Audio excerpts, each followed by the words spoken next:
Well, you have heard the most interesting things, so probably if you have any additional questions, because I'm not going to reading any. Well, what do you think of the Russian idea? Well, first of all, let me remind you that President of Ukraine has sent a letter to the SG and then President of the Security Council back in March 2015. This is 2.5 years ago.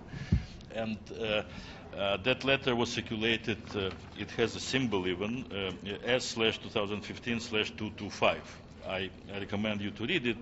That's our official request to consider the possibility of deployment of the UN peacekeeping operation in Donbass, in the eastern part of Ukraine.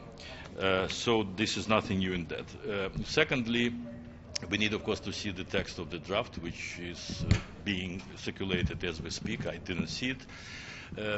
I suppose, well, judging from the words of President Putin yesterday, I suppose that there will be something about the deployment of the peacekeepers along the disengagement line in Donbass, which is totally unacceptable, because we are talking about the Russian-Ukrainian state border. Only in that case we will agree to such mission.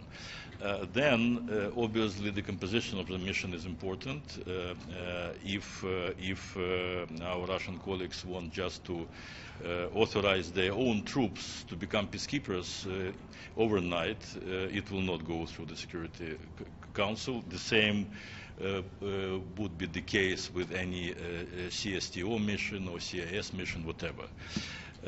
But I think we're far from that.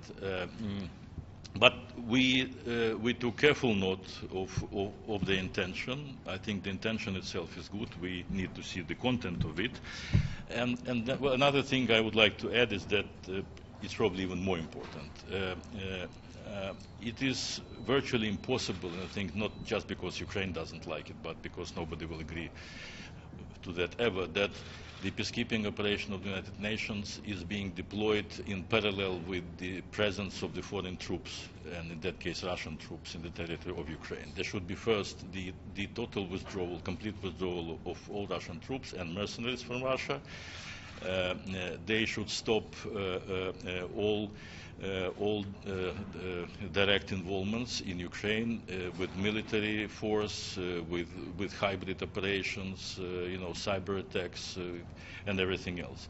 And then the UN may come and start its deployment. But I still think we're far away from that. But again, let's see. As soon as we study the text, I understand that they intend to officially start the consultations of the text after the Security Council mission will be back from Addis Ababa. But we are ready to work at the expert level, even starting from today. Mr. Ambassador, from what you're saying, I'm surmising that you want any troops or any monitors and the people who protect them to be non-Russians. Of course, because the aggressor state cannot be at the same time the peacekeeper. I mean, that is unbelievable. It never happened in the history of the United Nations. We have to separate completely the things. And you said you only want them deployed on the border and not on the front line? We want to start deployment from the border because this is the most crucial point. But of course, they can be deployed all over the territory which is uncontrolled by Ukraine. So it may be this engagement line also, but the most important is that they stay at the state border. And well, here comes the questions. The question, what first? I think that first should be the withdrawal again of all foreign troops and military equipment, because I cannot imagine the UN peacekeepers standing in the middle of Russian troops or mercenaries, heavy armaments. But this is the matter, of course, of consultations of the mandate. It's still too early to talk about the mandate of this operation. Beyond this, the proposal in the Security Council, what does Ukraine hope to accomplish in the upcoming high-level week of the General Assembly? Do you have any plans to try to deal with the ongoing issue in Ukraine with yes, of course. There was an intention of the President of Ukraine to speak about our plans and our vision on the UN peacekeeping in the General Assembly. Some people took it wrongly, that as if Ukraine wants to to take the resolution on the UN peacekeeping operation through the General Assembly. It's not true. He was just saying that he would be mentioning this in his statement in the General Assembly plenary, which is on the 20th.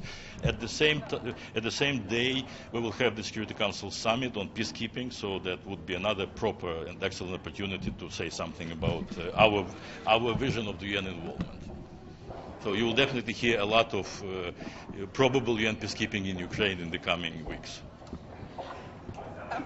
Mr. Ambassador, one question on another subject that you discussed yesterday. North Korea and the United States says it's going to be seeking a new sanctions resolution and a vote on Monday. Do you think that's possible? Have you seen a text yet? It's always like that with the resolutions on North Korea. I think that although we have already the toughest sanctions in the history of the United Nations against North Korea, but I think there are still some things which can be done.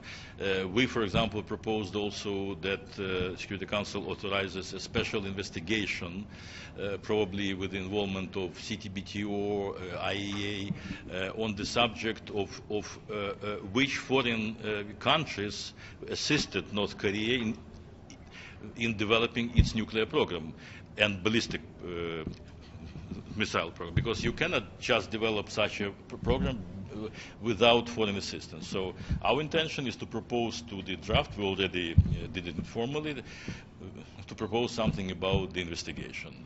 Whether it will stay in the resolution, I don't know, but I think that we are more ready than ever before to adopt another even tougher resolution on the sanctions. Do you think that sanctions would make a difference, or there seems to be a great push, particularly from the Russians and the Chinese, that there has to be a new opening on the diplomatic front? Well, I think all tracks are important. Obviously, we should stay open for resumption of the peace talks with North Korea, no doubt about that.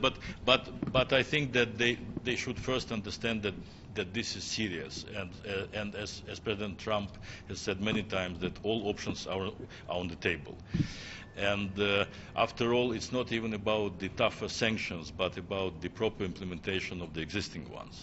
Because we all know that North Koreans learned a lot in recent years on how to avoid sanctions, and that's what they do. So it's the matter of implementation and control.